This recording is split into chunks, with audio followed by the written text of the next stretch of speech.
पीलूपुरा में हो रही गुर्जर समाज की महापंचायत को समाप्त करने का ऐलान हो गया। सरकार और समाज के बीच 7 मांगों पर सहमति भी बन गई और सहमति के बाद महापंचायत को खत्म करने की घोषणा भी हुई, जिसके बाद गुर्जर समाज ने सरकार को धन्यवाद दिया। लेकिन प्रश्न महापंचायत खत्म होने के बाद भी वही है जो पिछले 17 सालों से पूछे जा रहे हैं। शनिवार को प्रदेश के गृह राज्य मंत्री जवाहर सिंह बेढम ने एक बड़ा बयान दिया था।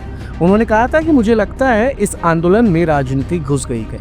इस बयान के राजनीतिक हलकों में अपने अपने मायने निकाले जा सकते हैं। दरअसल गृह राज्य मंत्री जवाहर सिंह बेढम ने शनिवार शाम गुर्जर समाज के लोगों के साथ एक होटल में बैठक की थी। इस दौरान उन्होंने समझाइश का खूब प्रयास किया, लेकिन उसका कोई समाधान नहीं निकला और गुर्जर समाज ने एक बार फिर रुख किया पीलूपुरा का।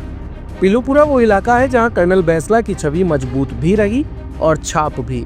दरअसल साल 2008 में जब गुर्जर आरक्षण आंदोलन भड़का तो पीलूपुरा केंद्र बन गया था। कर्नल किरोड़ी सिंह बैंसला के नेतृत्व में रिजर्वेशन की मांग पर पूरा समाज आंदोलन पर बैठ गया। इस आंदोलन में झड़प भी हुई और पुलिस की फायरिंग में 72 लोगों की मौत हो गई। इसी दौरान गुर्जरों की ये मांग राष्ट्रीय पटल पर आ गई और पूरे देश का ध्यान खींचा।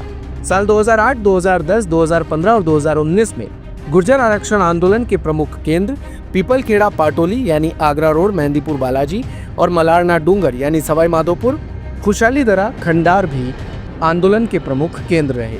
राजस्थान के भरतपुर जिले में स्थित वियाना के पीलूपुरा गांव में रविवार को गुर्जर समाज की महापंचायत आयोजित की गई थी, जिस पर सभी की निगाहें टिकी थी।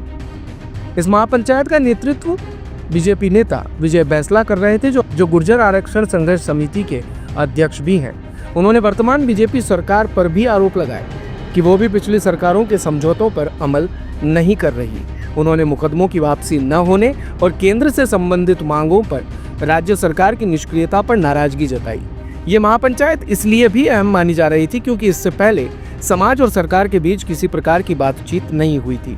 ऐसे में महापंचायत के बाद गुर्जर समाज का अगला कदम क्या होगा, इस पर सभी की निगाहें टिकी थी। महापंचायत को लेकर पुलिस प्रशासन पूरी तरह सतर्क था, तो बड़ी संख्या में आरएसी जवानों को भी तैनात किया गया।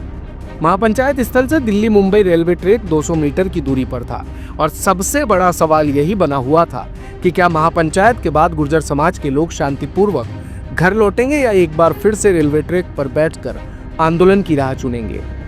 वैसे आपको यहाँ पर यह भी बताते हुए चले कि आज जब महापंचायत खत्म करने का ऐलान खुद विजय बैंसला कर चुके थे, उसके बाद भी गुर्जर समाज के कई लोग रेल पटरी पर पहुंचे, पटरियों को न सिर्फ डैमेज किया बल्कि ट्रेन के आगे भी खड़े हो गए, जिस प्रकार के विजुअल आप अभी देख पा रहे हैं। चलिए इस बीच आपको बताते हैं कि गुर्जरों की सरकार से वो 7 मांग कौन सी थी जिसे लेकर ये महापंचायत हो रही थी।